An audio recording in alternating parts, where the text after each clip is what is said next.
Jangan jadi pejabat kalau tidak mau dikritik. Jangan. Kalau tidak mau dikritik, jangan jadi pejabat publik. Lebih baik kita tinggal di rumah tak. Mau jadi pejabat di rumah tak maki, bikin maki. Bu, kau kepala dinas rumah tangga. Kau nak, kau paling tua, kau kepala dinas pendapatan daerah. Saya bupati. Tapi di rumah tak maki, kita tahu mau baku sanjung-sanjung. Salah orang kalau nak kritik, ada urusan apa orang mau kritik na rumah tangga tak? Jadilah pemimpin rumah tangga, tidak nak kritik maki orang. Tapi ketahuilah, meskipun kita pemimpin rumah tangga masih bisa kita kritik orang. Meskipun dalam rumah, kapan? Ketika kita pukul istri tak, maka masuk polisi memeriksa kita. Jadi bapak, saudara-saudara, bersabarlah. Astaghfirullah Rabbal baraya, astaghfirullah minal khataya. Belajar dari kisahnya tadi Imam Ahmad. Dikabulkan doanya karena banyak istighfar. Ayo, perbanyak istighfar. Itu pertama, tobat bilizan. Astagfirullahaladzim wa atubu ilaih. Saya tanya kini adik-adik nih, remaja. Kalau misalnya kita lagi duduk-duduk di depan rumah, tiba-tiba ada cewek lewat, naik motor, nah tiup angin roknya, kelihatan pahanya. Hei cowok, kira-kira apa kita baca? Alhamdulillah. Bukan alhamdulillah, bu, salai. Apa kira-kira dibaca, bu? Apa? Istighfar, palingkan pandangan. Selama bapak tidak berkedip, itu rezeki. Berkedip masih dilihat, maka sudah menjadi dosa. Maka palingkan pandangan. Astagfirullah. Jangan juga mentang-mentang batasnya kedip, nah tahan. Atau dia bilang, astagfirullah, astagfirullah, astagfirullah. Ya, satu, taubat bilizan. Taubat dengan cara apa? Memperbanyak istighfar. Hikmah tahun baru Hijriah yang pertama, ayo mulai besok perbanyak istighfar. Bayangkan kalau ibu Pak Bupati dari sini ke Makassar karena tidak ada pesawat, naik mobil 8 jam sepanjang jalan istighfar. Masya Allah tidak kabulkan doa tak. Astagfirullah, astagfirullah. Ada cewek, astagfirullah, astagfirullah. Yang penting serius dengan istighfar. Satu, tobat istighfar. Yang kedua, tobat dengan cara apa? Tobat dengan memperbanyak sholat sunnah taubat. Bagaimana cara sholat sunnah taubat? Salahnya sama dengan salat sunnah yang lain. Kalau tahajud, niatnya tahajud. Syaratnya malam hari. Harus sudah tidur, tahajud. Berapa rakaat? 2 sampai 8. 2 boleh, 4 bagus, 6 bagus, 8 lebih bagus lagi. Kalau witir, malam hari. Ya, harus ganjil. Kalau duha, pagi hari. Sudah kira-kira jam 7 sampai setengah 12. Berapa rakaat? 2 sampai 8. 2 bagus, 4 lebih bagus, 6 lebih utama, 8 yang spesial. Sholat duha. Kalau sholat taubat, waktunya paling bagus selesai maghrib, nunggu isya. Boleh setelah isya, boleh. Boleh sebelum asar, boleh. Boleh sudah duhur, boleh. Boleh sudah sebelum duhur, boleh. Tapi waktu paling bagus selesai maghrib, nunggu isya. Kenapa? Karena pergantuan waktu dalam Islam itu antara maghrib, beduk maghrib. Artinya kalau kita taubat setelah maghrib, berarti kita berdoa, mudah-mudahan satu hari tadi Allah ampuni dosaku, masuk hari berikutnya maghrib, maghrib batasnya, mudah-mudahan Allah mengabulkan keinginanku. Bagaimana caranya Ustaz? Sama salat sunnah yang lain. Saya niat salat sunnah taubat 2 rakaat. Sunnah hukumnya bagi saya lillahi ta'ala, Allahu Akbar. Bagaimana kalau tidak dihafal Ustaz? Bolehkah? Boleh. Niat itu bahasa hati, bukan bahasa mulut. Makanya boleh tidak diucapkan. Kalau bapak wudu, mak jenneki ada di dalam hati tak, maukah ini sholat taubat? Itu niat. Tidak harus diucapkan. Tapi kalau diucapkan, bagus juga. Tidak diucapkan, tetap sah. Sholli sunnatal taubat rakataini lillahi ta'ala, Allahu Akbar. Dah hafal bahasa Arab, bahasa Indonesia. Saya niat sholat sunat taubat 2 rakaat. Sunnah hukumnya bagi saya, lillahi ta'ala. Allahu Akbar. Tidak hafal juga itu Ustaz. Ambil cara praktis. Menghadap kiblat, berdiri tegak, baru bila maki begini. Tuhan, sampai sunat tobat kayak ini nah. Allahu Akbar. Sudah nih. 2 rakaat ulang lagi. Tuhan, masih seperti yang tadi. Allahu Akbar. Sudah. Daripada kita tunggu itu salin tidak dihafal, tidak sembahyang maki. Ada dulu anak muda masuk masjid, berdiri. Allah. Nah ulang lagi. Allah. Nah ulang lagi. Allah. Langsung pergi duduk. Saya tanya, Dek, kenapa tidak jadi sholat? Ustaz, aku lupa usallinya. Tidak, usalli itu tidak dihafal. Ya, boleh tidak diucapkan.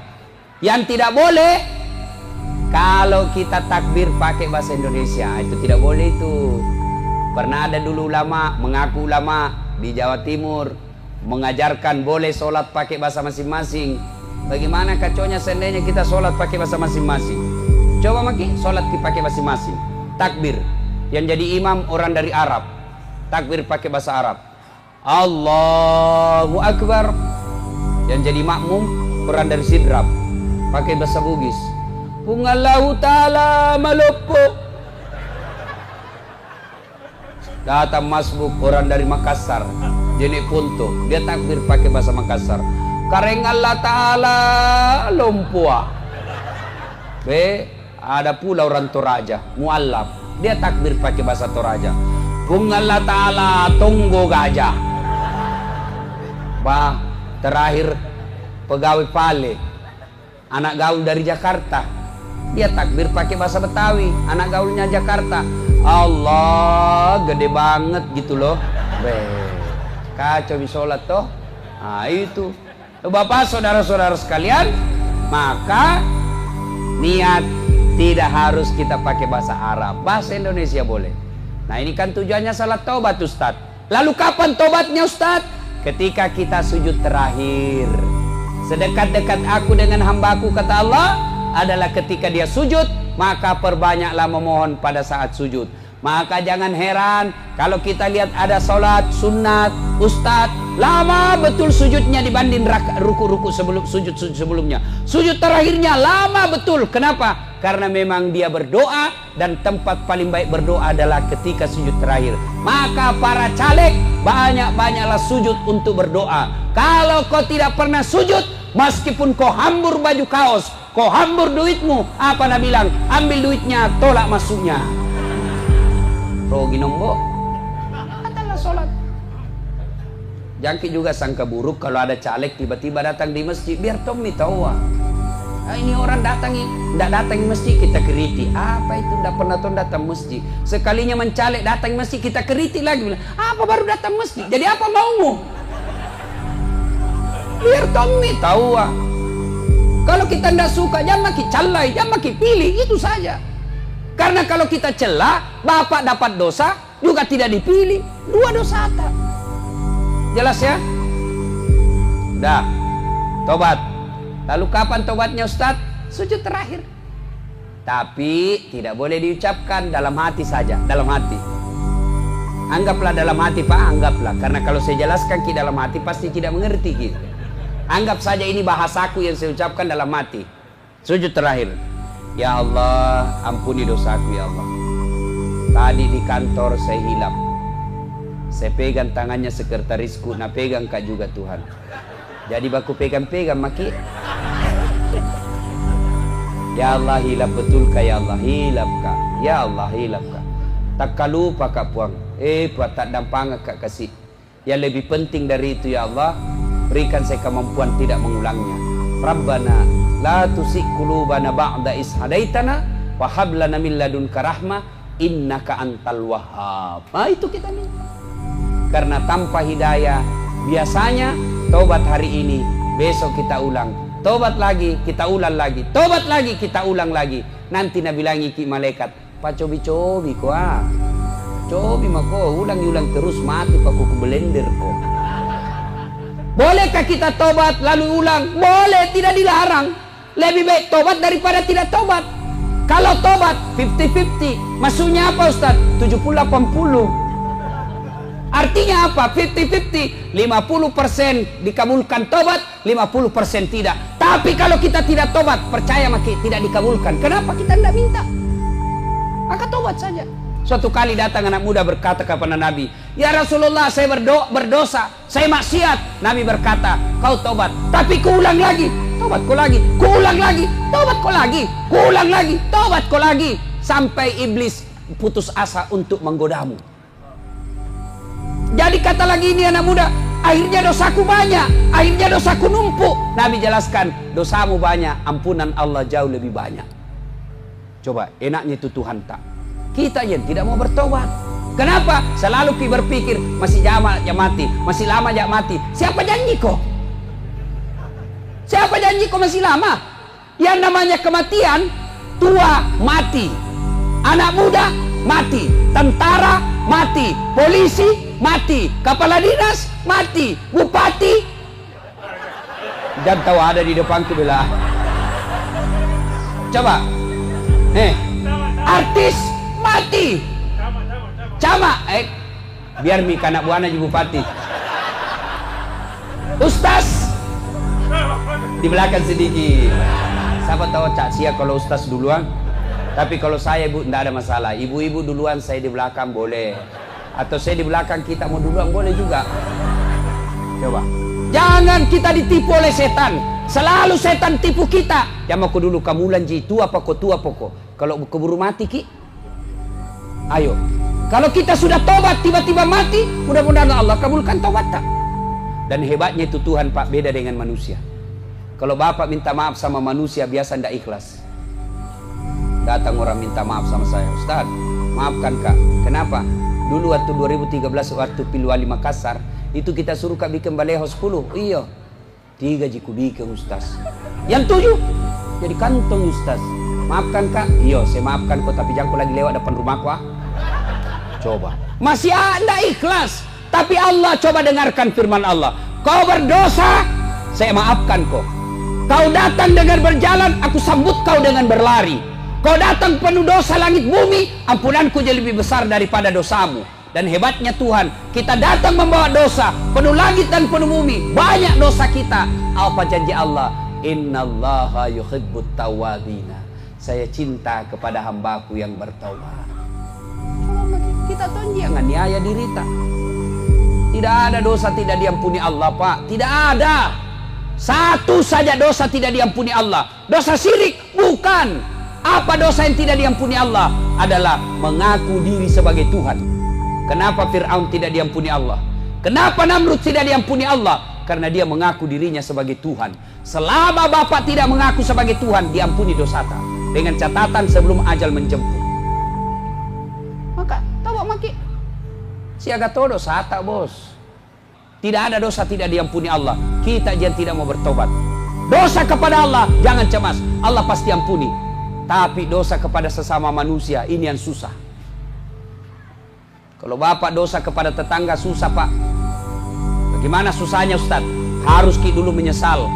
Diakui salah kak, saya salah dulu waktu ku serobot pagarmu. Akui, menyesal. Yang ketiga, jangan ulang. Yang keempat, ganti dengan kebaikan. Yang kelima, ini yang jadi masalah. Minta maaf sama yang bersangkutan. Maafkan saya Pak. Ku serobot tanahmu toh, saya menyesal. Ambil sekarang. Kalau berkaitan dengan barang, wajib kasih kembali barang. Selama barang itu tidak dikembali, biar nangis-nangis darah ki bertobat di depan Allah. Hitam jidata gara-gara sholat, tapi barangnya orang tetap diambil, tidak diterima tobat tak. Dengar baik-baik para ASN, pegawai, pejabat yang pernah ngambil barang-barang negara. Selama Bapak masih ambil itu barang negara, selama itu Bapak tidak akan diterima tobatnya.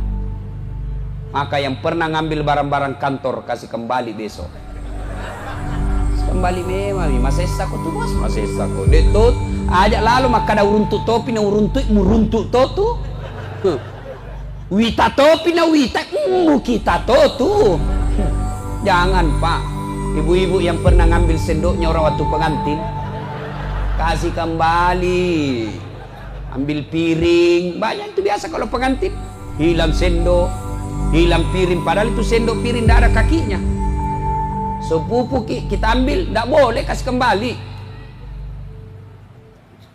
Nah, ibu bapak saudara-saudara sekalian, inilah hikmah pertama. Tahun baru ini banyak-banyak bertobat. Nah, kisah kedua.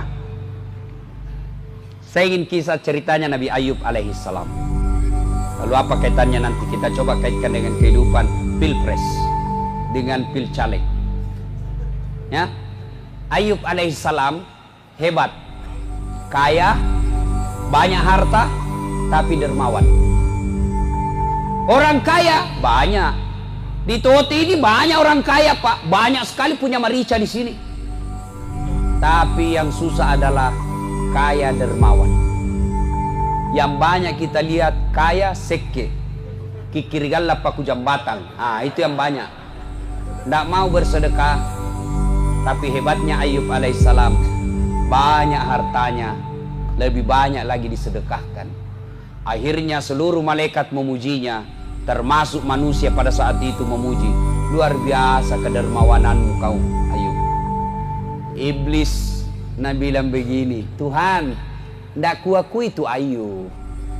Dia begitu karena dia kaya.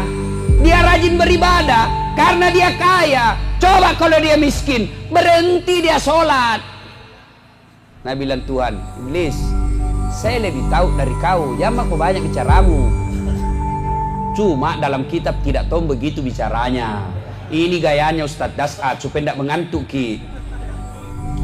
Nabi bilang, Tuhan, saya lebih tahu dari kau, jangan kau banyak bicara lah. Nabi bilang, Nabi bilang Iblis, tidak. Dia begitu karena dia kaya. Coba saya kesempatan, kasih saya waktu menggoda dia, saya habiskan itu hartanya. Nabi bilang, Tuhan, silakan. Hancur dia punya peternakan. Tadinya kaya, jatuh bangkrut. Datang iblis. Ayub, sudah mau itu sembah Tuhanmu. Apalagi itu Tuhanmu kau sembah. Bayangkan ambil hartamu. Kaya kau tadi habisi semua hartamu. Untuk apa lagi kau sembah? Apa kata Ayub alaihissalam? Inna lillahi wa inna ilaihi raji'un.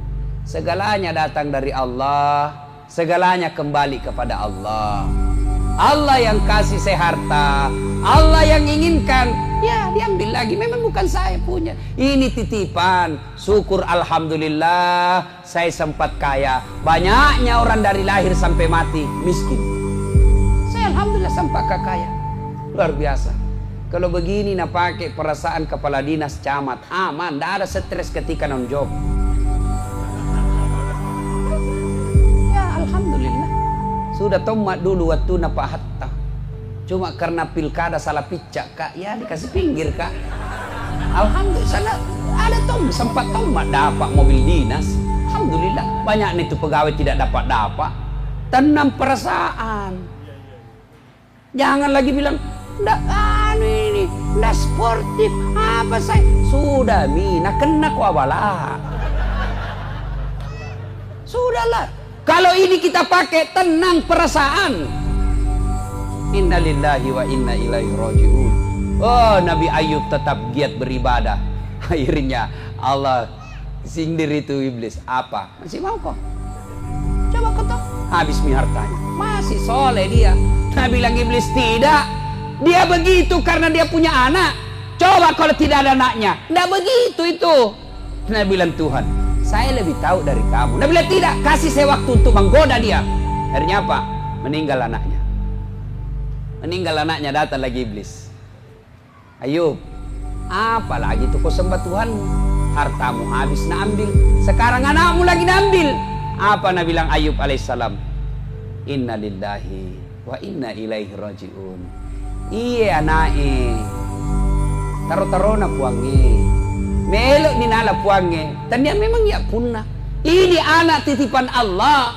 Allah menginginkan, memang bukan saya punya. Silahkan. Alhamdulillah saya syukur sempat merasakan punya anak. Berapa banyak orang puluhan tahun sudah menikah tidak punya anak. Langsung Nabi bilang mahasiswaku, iya Ustaz sama. Saya mau 27 umurku tidak punya kak juga anak. Aku bilang bagaimana aku mau punya anak? Nanda istrimu sota. Tapi ada lebih jago pak. Dan ada suaminya ada anak. Lebih hancur lagi nih dongo. Ini Mi, pergaulan bebas. Hati-hati Ibu. Hati-hati Bu ya. Bu, Pak, buat kita semua. Kira-kira bulan lalu Pak, sebelum saya ke Turki, ada anak-anak curhat usia 15 tahun. 15 tahun, SMP. Curhat apa? Hamil pacarnya. Dan pacarnya juga usia 15 tahun. Saya tanya itu anak, bisa Bu itu umur begitu kok bisa? Saya tanya, penasaran kak ingin tahu. Berapa itu perempuan pernah kau kasih begitu? Karena tidak mungkin satu.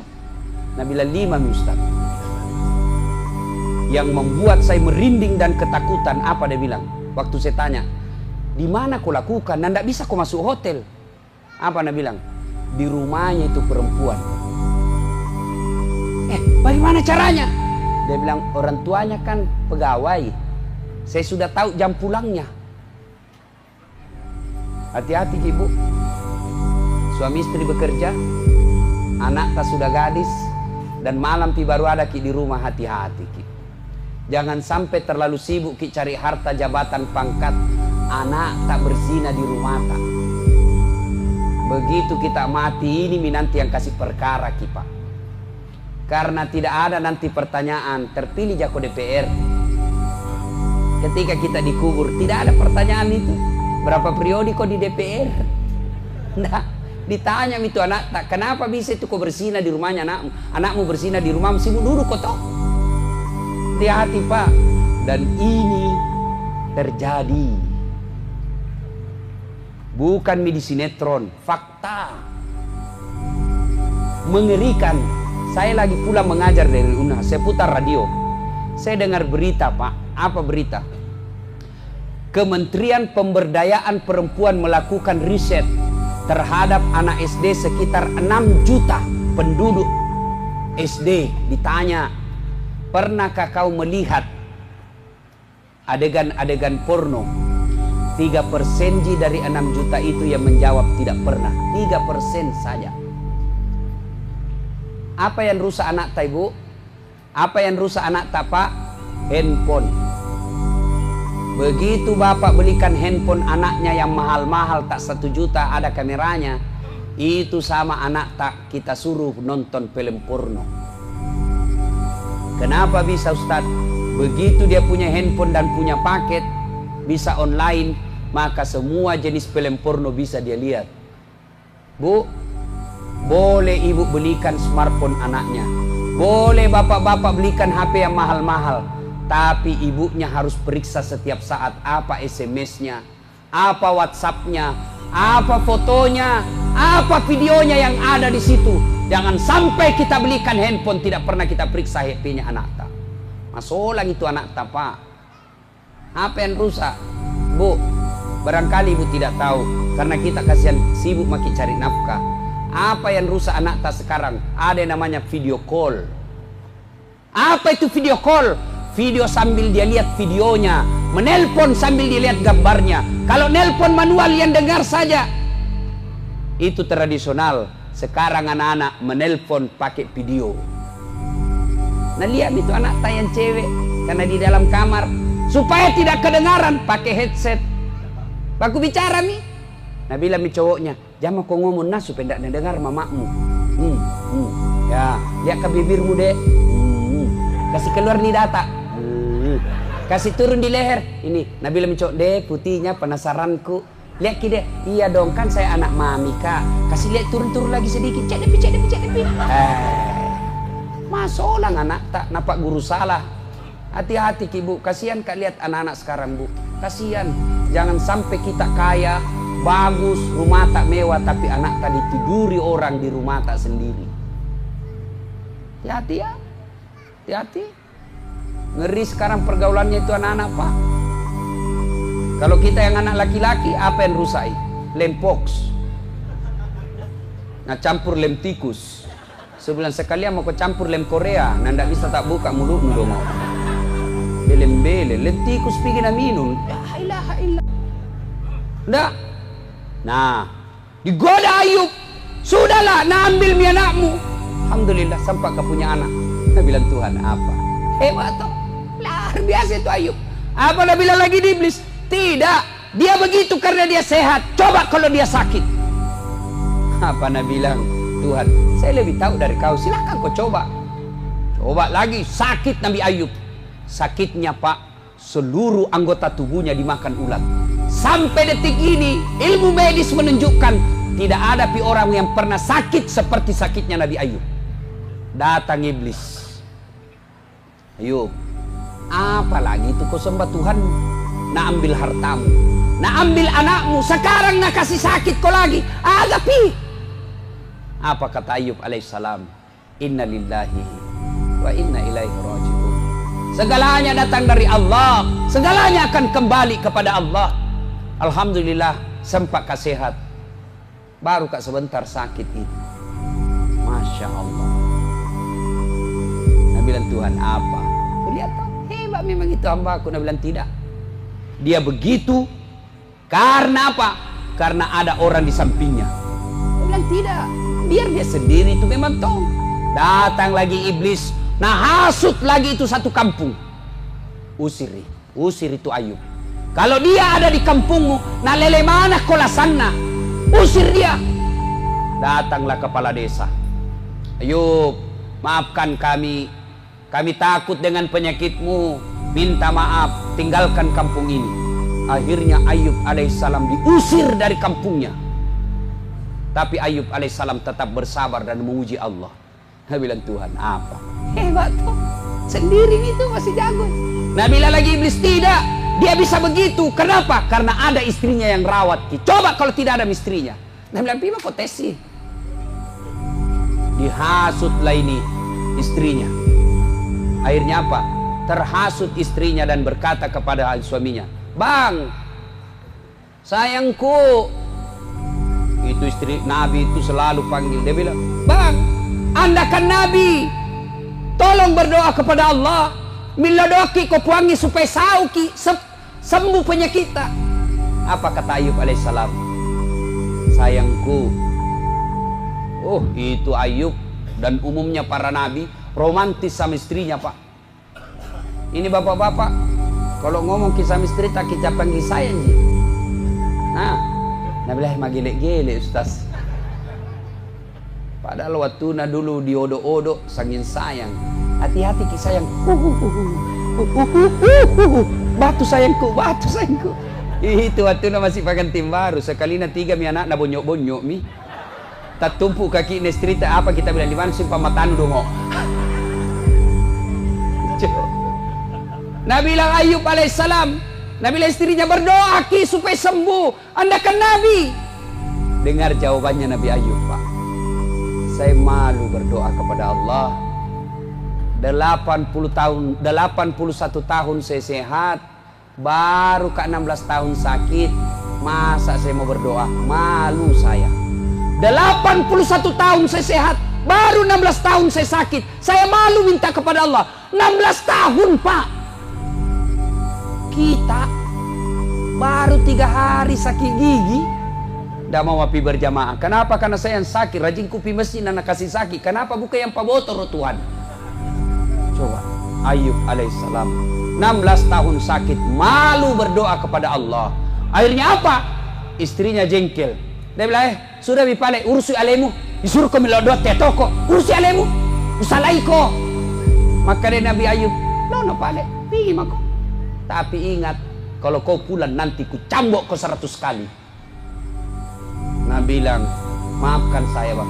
Saya tinggalkan, capek kau urusku. Masya Allah. Ada perempuan begitu di sini? Ada? Begitu pensiun suaminya tidak pernah minta urus. Yang begitu kasih begitu orang pensiun kau dong. Itu laki-laki kalau pensiun bu, peka sekali perasaannya. Percaya ki, post power syndrome namanya. Sangat peka perasaannya. Sampai-sampai ada majelis taklimku di Makassar bilang begini, Ustaz, tidak tahu ini kenapa saya pensiun gampang sekali tersinggung. Itu pekerjaanku semenjak pensiun. Pagi-pagi nonton itu baring-baring kok dong, nonton televisi. Ada itu kucingnya, cucuku itu di sampingku juga baring-baring. Lewat istriku nak tendang itu kucing. Apa ini kucing? Tidur saja kerjanya. Saya tersinggung. Jangan kau dong kasih begitu suami tak, jangan kasih. Sekalinya lewat lagi di jalan Sugih Sadang, dia bawa mobil kasihan lewat, tiba-tiba istrinya anda lihat ada balik panti jompo di sini Pak. Mau kau kasih masuk ke panti jompo? Itu kasihan bapak-bapak. Jangan Ki, sudah Tommy tawa jadi kepala dinas dulu. Begitu pensiun tetap kita romantis Ibu. Jangan mentang-mentang pensiun kita ndak urus. Jangan kasihan begitu kita lihat suami tak lobe. Mulai tidak bisa bedakan mana pembantu mana istri. Tapi hati-hati Ibu, ada tuh gitu bapak-bapak biasa modus. Pura-pura nak lupa istrinya.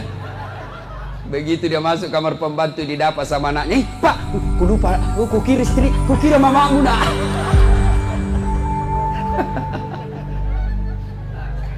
Akhirnya pergi Firaun, pergi istrinya. Apakah sepeninggal istrinya Ayub alaihissalam kehilangan kesabaran? Tidak. Ayub alaihissalam lalu berkata tetap, Inna lillahi wa inna ilaihi raji'un. Segalanya datang dari Allah, segalanya kembali kepada Allah. Ayub alaihissalam tidak berkata sembuhkan penyakitku, tapi dia terus berzikir memuji Allah. Lalu seluruh malaikat bertasbih memuji Allah. Luar biasa Ayub alaihissalam. Lalu Allah perintahkan kepada Jibril, Jibril, kau turun datangi Ayub alaihissalam. Perintahkan Ayub, hentakkan kakinya ke pasir dengan izin Allah. Setelah dihentakkan kakinya di pasir, air keluar dari pasir yang dihentakkan itu. Lalu Jibril berkata, Ayub, buka bajumu, tempel itu air. Lalu air itu melengket di bajunya Ayub alaihissalam, membasuhi bajunya Ayub. Lalu Jibril berkata, usap ke seluruh tubuhmu yang kena penyakit. Diusapkanlah ke seluruh tubuhnya, dengan izin Allah sembuh Ayub alaihissalam. Begitu sembuh Ayub alaihissalam mulai berniaga lagi, sukses usahanya, makmur kembali hidupnya. Datang lagi istrinya, Bang, ada panggil kak kasih, takkan lupa kak kasih, kasih nah. Ada perempuan begini di Luwu? Ada? Tidak ada. Ini perempuan soleha semua ini. Oh baik semua kuliah ini, cantik-cantik, Masya Allah. Tapi itu pina cantik kalau pergi pengajian. Kalau mau tidur sama suaminya daster 3 hari tidak ada cuci. Tidak sikat gigi masuk kamar. La ilaha illallah. Bu, tak balik Ibu. Justru Nabi jelaskan kalau kau mau tidur pakailah pakaianmu yang terbaik. Praktek memang sebentar Ibu. Kalau mau ki tidur Bu seksi memang maki, pakai ki baju renang. Begitu dia pakai baju renang langsung dia bilang suami, astagfirullah, kesurupan kau Bu.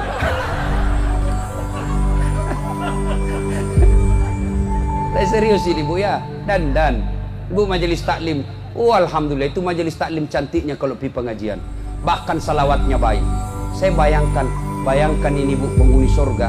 Andai pulang suaminya, dia dandan cantik-cantik, suaminya ada di sampingnya, lalu dia bersalawat di depan suaminya, berdandan untuk menyenangkan hati suaminya, lalu dia bersalawat menghibur suaminya. Insya Allah ibu penghuni surga. Tidak, pulang suami cari nafkah, di kantor dimarahi sama Pak Wakil, di jalan kempes bam mobil, kehujanan, sampai di rumah istri daster tinggi sebelah, kelihatan tali BH, penuh badak pica.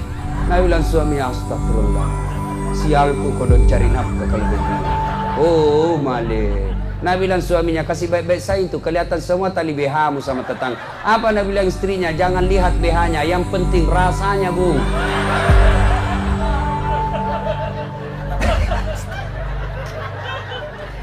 Bagaimana kita tidak menderita fisik Pak cepat tua? Bagaimana kita tidak cepat pikun istri pakai jili-jili di rumah Pak? Kita nonton sinetron yang kita lihat Agnes Monica, dilihat cantik-cantik, balik kile istri tak, berat badannya 120, rambutnya acak-acakan, duduk di kursi nak angkat kakinya, nak angkat kalepaknya begini, malotong, baru menguap. Oh! Bagaimana tidak kesurupan suami kita? Ibu, jangan kita tahu Bu, nak kena semua kita. Makanya ibu, servisai korong itu suami tak. Ya. Baru sudah jelek, nalarang lagi suaminya kawin lagi. Memang caranya kau mau diharap. Mesin tua, perawatan tinggi, pemakaian kurang.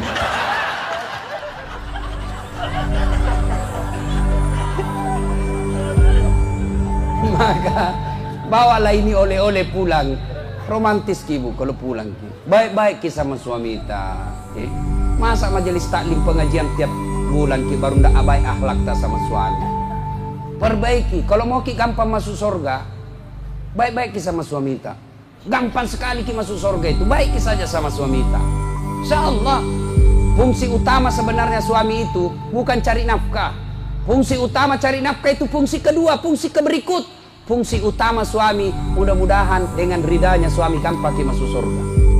Karena biar ibu puasa Senin Kamis tapi suami tak kita sakiti perasaannya, tidak bakal ki masuk surga. Perlu ibu tahu, jangankan ya namanya pergi pengajian, puasa Senin Kamis tanpa izin suami haram.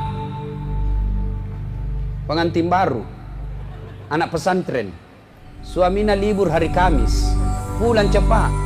Dia bilang puasa, dia bilang talekan no. Pengantin baru, piko puasa, piko lau pito deh, piko lau jadi tu deh. Setengah mati gigi gula. Nek spanin tiba-tiba kau puasa. Oh, itu tidak boleh ibu. Bahkan ibu kalau menolak itu, bergetar arasnya Allah karena ibu menolak ajakan suami. Sekali-kali ibu yang ngajak. Masuk susah nih Ustaz, masih natoan nih kasih. Pacapu-capu nih kasih. Nah, kita lanjut kisah. Datanglah istrinya Ayub alaihissalam.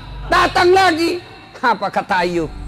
Ya, saya maafkan supaya saya memang ku sayang kau tapi pernah kau melanggar tuh. Kau ingat janjiku dulu atau kau tinggalkan kak? Ingat apa? Ku cambuk ku 100 kali. Itu harus saya laksanakan. Akhirnya apa? Ayub alaihissalam mengambil lidi. Tahu lidi? Lidi? Dia ambillah 100 lidi, lalu diikat jadi satu. Lalu dia pukul istrinya. Di mana dia pukul? Nah bilang Ayub, saya harus pukul kau dek 100 kali. Deh, bisanya itu. Jama kau banyak bicara. Bagaimana caranya? Angkat telapak kakinya. Dia angkatlah telapak kakinya istrinya Ayub alaihissalam. Lalu Ayub alaihissalam memukulnya 1 kali. 100 kali. Kenapa? 100 lidi 1 kali. Sama. Dan di mana yang dia pukul? Telapak kakinya. Jangan sampai bapak salah paham. Pulang dengar ceramah bahwa boleh memukul istri. Dia pulang dia pukul istrinya. Pak! Beleng.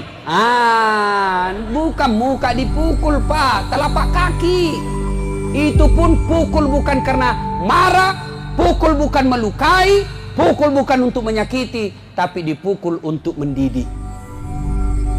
Itu boleh, Islam itu membenarkan wanita dipukul, tapi telapak kakinya. Jangan pernah begini. Ya, masa laki-laki. Lebih baik bapak diamlah. Kalau sudah tidak suka ya sudah pisah ranjang. Cara mendidik istri kan pertama tegur, Bu, sembahyang ku ibu. Berapa kali makin dikasih tahu sembahyang saiki. Malu-malu gitu sama Nakta. Bagaimana Nakta mau sholat kalau mamanya tidak sholat? Sudah halus dulu. Ternyata besok masih tidak sholat. Mulai naik tekanan suara. Cara kedua, suara mulai apa saya sudah bilang? Kau sholat masih juga tidak sholat. Mulai naik tekanan suara. Masih juga tidak mau. Maka cara ketiga pisah ranjang. Sudahlah, kau tidur di sebelah, saya tidur di sini. Tapi jangan kau salah, jangan kau marah kalau tiba-tiba ada saya temannya. Mulai itu berpikir, wah, bahaya. Tetap tidak sholat, maka apa? Langkah ketiga, kasih kembali ke bapaknya. Pak, sudah bisa kasih tahu ini istriku. Tidak momentum mendengar. Siapa tahu dengan bapak baru mendengar. Saya titip kembali istriku ke kita. Itu, kembalikan dulu ke orang tuanya. Ternyata masih tidak mau. Bapak ambil langkah berikutnya. Kasih tahu. Demeto memang kalinya. Apa boleh buat? Izinkan saya kawin lagi. Kecuali kalau kau masih mau berubah, tidak bakal saya ada perempuan lain di hatiku. Tapi kalau kau tidak mau berubah, saya tidak mau berperkara di akhirat. Kau yang tidak sholat, saya masuk neraka. Lebih baik saya cari perempuan yang taat sama saya. Oh, pusing mi pak. Langsung bisa main-main mi pale bawa pulang cepat. Mama sembahyang mak, insya Allah sembahyang mak. Begitu. Tidak langsung dipukul pak.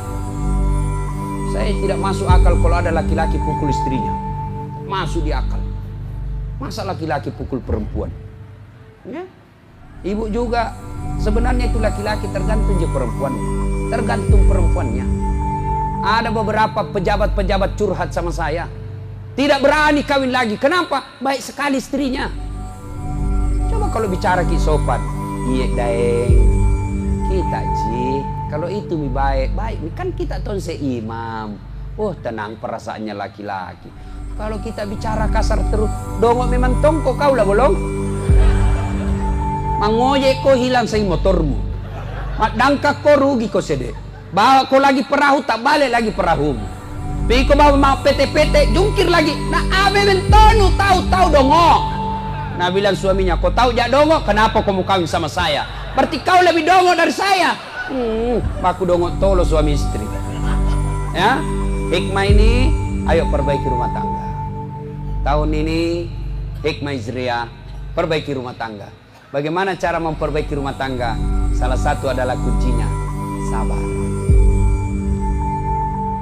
Para pejabat, kalau mau sukses memimpin jabatan pak, sabar.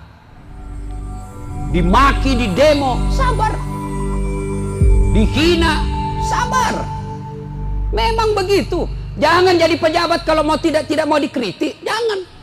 Kalau tidak mau dikritik, jangan jadi pejabat publik. Lebih baik kita tinggal di rumah tak. Mau jadi pejabat di rumah tak maki, bikin maki. Bu, kau kepala dinas rumah tangga. Kau nak, kau paling tua, kau kepala dinas pendapatan daerah. Saya bupati. Tapi di rumah tak maki, kita tahu mau baku sanjung-sanjung. Salah orang kalau nak kritik, ada urusan apa orang mau kritik na rumah tangga tak? Jadilah pemimpin rumah tangga, tidak nak kritik maki orang.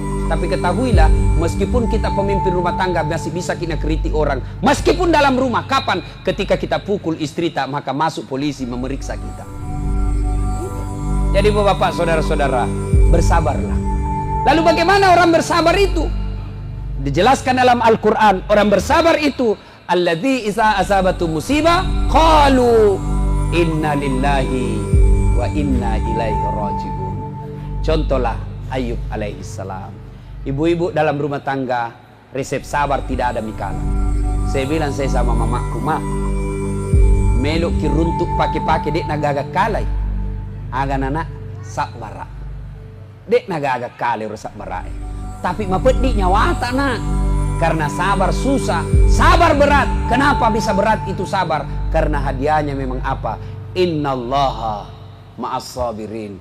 Allah bersama orang-orang yang sabar. Bersama dengan Allah. Orang sabar hadiahnya bersama dengan Allah. Kenapa? Karena sabar itu berat. Kalau sabar tidak berat, hadiahnya bukan bersama Allah. Cukup kipas angin atau setrika. Coba kalau bersama Allah pak, luar biasa kalau kita sudah bersama Allah. Bersama sama bupati saja senang maki. Coba kalau bapak bersama bupati, satu mobil sama bupati. Saya pernah satu mobil sama gubernur. Waktu itu masih Amin Sam gubernur. Satu mobil saya pak, duduk di sampingnya. Begitu kumpul jamaah, ku buka kaca mobilku. Dalam hatiku, lihat kok, gubernur. Itu baru manusia, kita sudah bangga. Gimana kalau kita bersama dengan Allah? Pasti kemuliaannya lebih tinggi. Dan itu resepnya sangat gampang. Bersabar. Sudah maki habis uang. Sosialisasi 4 bulan. Dijual sawah. Pasang baleho. Sosialisasi kehujanan. Ternyata tidak terpilih. Sabar ki. Nggak ada mikala itu. Sabar ki. Saya dulu pak daftar tongat tentara. Waktu tamat SMP, SMA, daftar ke tentara, mau tongat jadi akabri penerbang. Karena kuliah ada itu sekampungku akabri kalau pulang pak banyak tempel-tempel di dadanya. Mau tongat bu dia kalau jalan begini tuh. Pergilah saya daftar dengan harapan menjadi apa? Akabri penerbang. Begitu tes fisik tidak lulus. Kenapa? Ceper. Udah cukup tinggiku. Waktu itu kurang 1 senti. Ada temanku lulus Pak, teman sekelasku.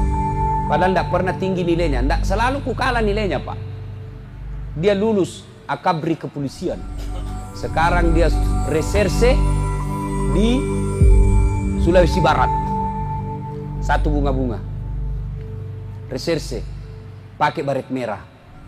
Saya sekarang, dulu tidak lulus tentara, sekarang saya pakai baret merah. Baret putih. Alhamdulillah Pak, dengan baret putih yang saya pakai ini, keliling dunia Pak, gratis. Kemana-mana dibelikan tiket PP.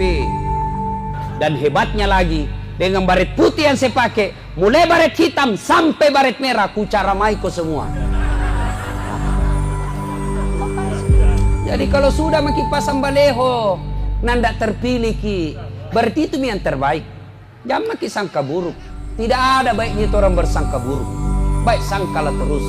Orang yang bersangka itu salah satu indikator dia orang-orang yang bersabar. Ibu bapak saudara-saudara sekalian, banyak yang mau saya sampaikan, tapi waktu yang terbatas. 2 mau saja ini cerita Pak. Masih mau ki Pak? Masih mau ki? Insya Allah lain waktu. Ya, insya Allah lain waktu. Saya jujur, sejujur-jujurnya, saya senang sekali datang ke sini karena melihat pejabat kita akur. Ya, Pak Wakil Bupati rajin berjamaah, Pak Bupati mengayomi, tahu sebagai pimpinan, luar biasa. Pak Ketua DPRD pun baik. Ya, alhamdulillah. Ya, kalau begini baiknya Pak, insya Allah aman kita. Ya, insya Allah. Ibu bapak saudara-saudara sekalian, inilah tausiah kita pada taklim kita kali ini. Mudah-mudahan apa yang saya sampaikan kita bawa pulang. Biar saya ceramah di sini 2 jam, kalau kita tidak amalkan tidak ada gunanya. Jangan sampai seperti di Makassar majelis taklim. Bagusnya itu ceramah. Alhamdulillah. Apa Nabi bilang? Ku lupa. 2 jam kita ceramah pulang. Apa Nabi bilang? Ku lupa. Setengah mati kita ceramah, nah lupa semua yang kita bilang. Ibu bapak saudara-saudara sekalian, kita ulang. Tahun baru banyaklah bertobat. Tobat itu bukan sekadar dosa. Salah satu tujuan tobat itu adalah agar doa cepat dikabulkan Allah. Yang kedua, tingkatkan kesabaran, terutama di tahun politik ini. Banyak-banyak bersabar. Salah satu yang bisa membuat kita masuk penjara ketika kita tidak bersabar dalam memahami dan menerima perbedaan. Kalau kita tidak bersabar dalam menerima perbedaan, maka biasanya kita berujung di penjara.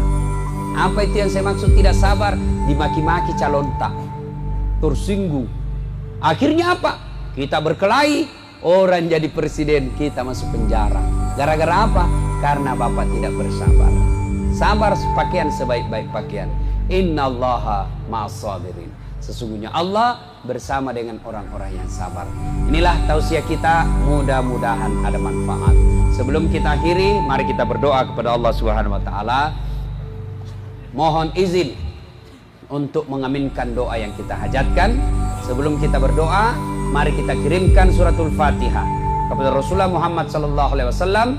Khasiat dan keutamannya kita ikhlaskan untuk pejabat kita yang hadir di tempat ini. Mudah-mudahan diberikan ketabahan dalam memimpin, keakuran dalam menjalankan pemerintahan. Ila hadratin Nabi Mustafa Muhammad sallallahu alaihi wasallam. Al-Fatihah.